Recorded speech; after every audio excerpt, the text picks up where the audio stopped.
وما ذرأ لكم اغس پیدا کړ تاسو لپاره په ارض مزمکه کې مختلفا الوان مختلف دي رنگونه دي ان فی ذلک لآیه بشک پدې کې نخدا لقوم او خلق لپاره یذکرون چې غور کوي وهو الذي ومغذيكم چې سخر البحر تابع کړ تاسو لپاره سمندر دریاب لتأكلوا منه چې تاسو پرې داغینا لحما طريا وخطازا وتستخرجوا منه او چې روباسي تاسو دینه حلیه کاری تلبسونها چې تاسو اچوي وترى الفلك او تویني کشتی مواخر فيه او ابو شلوي پدې کې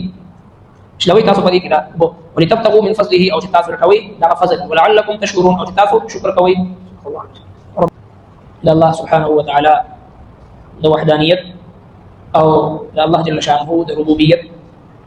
او د الله تبارک وتعالى قدرت کامله چې کوم دلایل دي هغه تفصیل سره ذکر شو چې هغه ذات دی الله رب العالمین چې تاسو پیدا کړی او تاسو د پاره د ټول کائنات او د مخلوقات پیدا کړی دي حق او باطل دوه لارې تاسو ته خودلې دي او دغه شانتي تاسو د ضرورت او د پوره کولو لپاره د برنه اوپر اوري او دغه په ذریعہ باندې فصل فل فول میوه نعمتونه اونې بوټي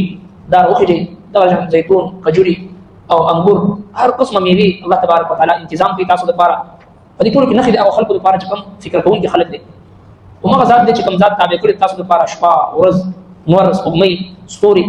دا ټول تاسو نوکر خادم او تابع ګرځولې دي تاسو ماتحت دي او ټول قدرت د کائنات نظام د انسان تابع دي د انسان په فائدہ کې لګیا دي په دې کې نخې او خلق لپاره چې کوم عقل مند خلک دي مخکې په دغه سلسله کې فرمایي چې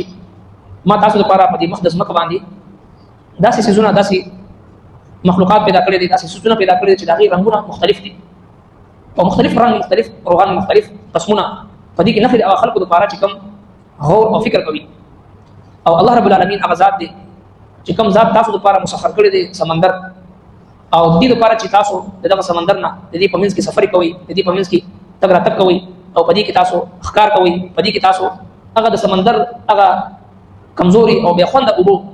چې الله رب العالمین په کې تاسو لپاره بالکل تر تازه لحما طريا تازه وخي د مهي په صورت کې چې الله تبارک وتعالى تاسو لپاره تنظیم کوي د هغه ابو هغه ترخوالي هغه کړواهټ هغه مهي کې هغه نه محسوسي او دغه شانتي هغه سمندر چې دغه موجونه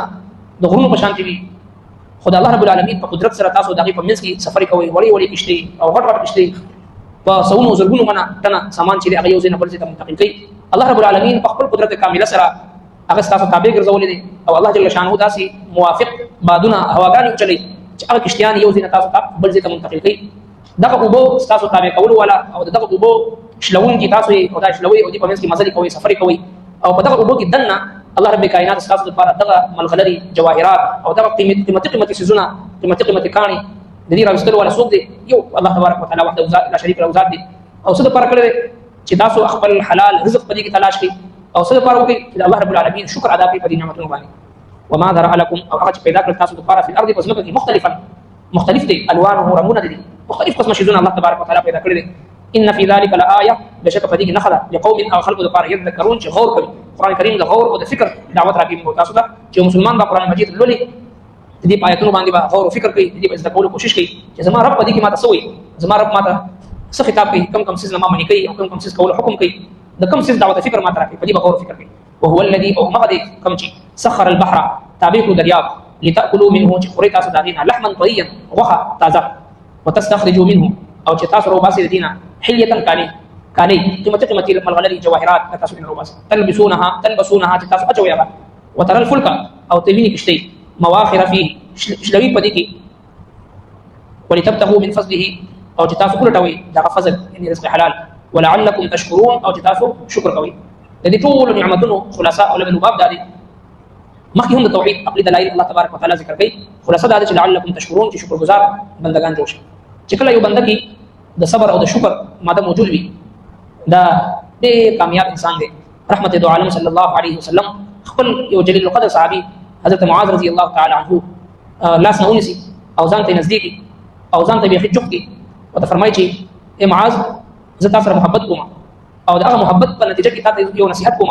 هغه نصيحت دا چې کله هم ته فرض منځو کې نو فرض منځ نه بعد دا دعا خامخا وایه اللهم اعني على ذكرك وشكرك وحسن عبادتك اے الله تمہارا توفیق راکړي د خپل ذکر او د خپل شکر او د خپل بهترین عبادت توفیق ما راکړي اللهم اعني على ذكرك وشكرك وحسن عبادتك د الله محبوب پیغمبر د الله تبارک وتعالى د شکر ادا کولو دعا وکړي چې الله ما ته د شکر توفیق راکړي ځکه د الله رب العالمین قانون دا چې کله یو بنده د نعمتونو شکر ادا کوي ورځ تر ورځې نعمتونه زیاتېږي ورځ تر ورځې باندې ترقي ورته ملاوېږي او الله تبارک وتعالى نعمتونه ورته زیاتوي لئن شکرتم لازیدنکم ولئن کفرتم ان عذابي لشدید نو شکر دا د نعمت بیړۍ دی او شکر زړه نه پکار دی شکر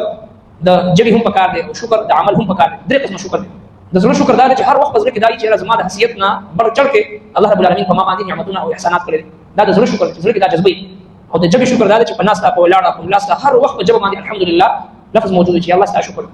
او د عمل شکر دا دی دا سه قول فعل او عمل اختیارول چې دا عمل نه پته لګي چې دا انسان د الله شکر گزار بنده دی نه شکر نه دی د الله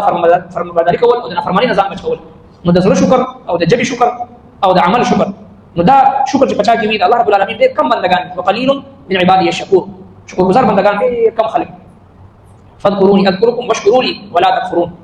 تاسو ما یادوي زما تاسو یادو زما شکر ادا کړئ زما ناشکري مه کوئ نو قرآن کریم کې الله رب العالمین د شکر ډېر لوی فضیلت او اهمیت بیان کړی دی نو دې کې هم د توحید دلایل او خلاصه ذکر کوي ولعلکم تشکرون تاسو شکر کوئ